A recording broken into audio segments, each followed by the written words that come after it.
a BuzzFeed video that we collaborated with that has now been seen by 300 million people. And you know what's crazy? I saw that video way before I knew Logan. I saw it on Facebook. It went viral on Facebook, and I watched it. I was like, wow, this is such a... So when I saw you in Logan's Be Here Tomorrow video, I was like, oh my God, that's the guy from that video I saw years ago. Oh, I didn't know that. Yeah. So I knew who you were already, nice. But, I had to play it like I did. Yeah. No, but so that affects our brains. So it affects our decisions and our behaviors by those views, unless we don't allow it to. So right. you lost yourself. You found yourself. You recognize that's not what matters. Kylie's what matters. Your mom and dad are what matters. Mm-hmm. Your well-being is what matters. And so my question to you next is, do you have like badass aspirations and goals past this podcast, past the YouTube, past the vlog? What do you want to do next?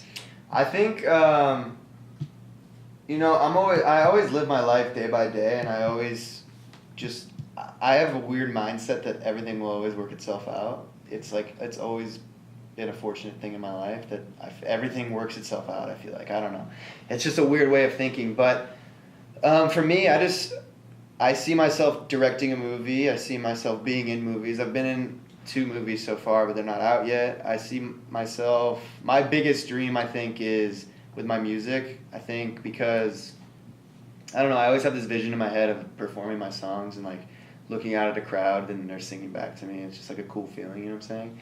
So I think for me, I want to pursue music more. I like making videos, obviously, but I want to do bigger projects. Social media is really great. It's fun. It's great to connect with people on a daily basis. But I would love to get to the point where I don't have to think every day of a new idea and film it. I would love for to have a team around me and give people jobs to work as a production company and film whatever. It's an interesting question because I never really write out goals. I don't know. I think that's something I need to get back to, because I think that when I got that text that I was like, oh wow, this is in my head now, I'm proving this motherfucker wrong. Now it's like I've gotten comfortable in a way where I don't have that fire under my ass that I used to have, where it's like I need to prove someone wrong. So I think that's something I have to do, I need to write out some goals and achieve them, because I think that's important. That's what I do in therapy. I like it's called a dialectical behavioral therapy. I go in and through cognitive behavioral therapy as well. I go in and I write out my goals, but they're only 2 weeks out. This is my achievable goal for the next 2 weeks. That's a mental health thing, but I think you will achieve. I'm certain actually that you're going to achieve all of that you want to in film, in television, in media, and in music.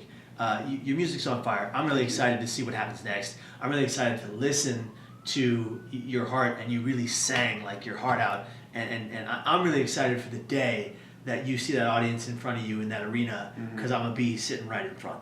Thank you. All right, brother. Now I got 2 more questions for you. 2 more? 2 more questions, and that's it. And this next one might be a tough one, but I want you to go deep if you can. Okay. All right. I want you to go to I want you to answer this question.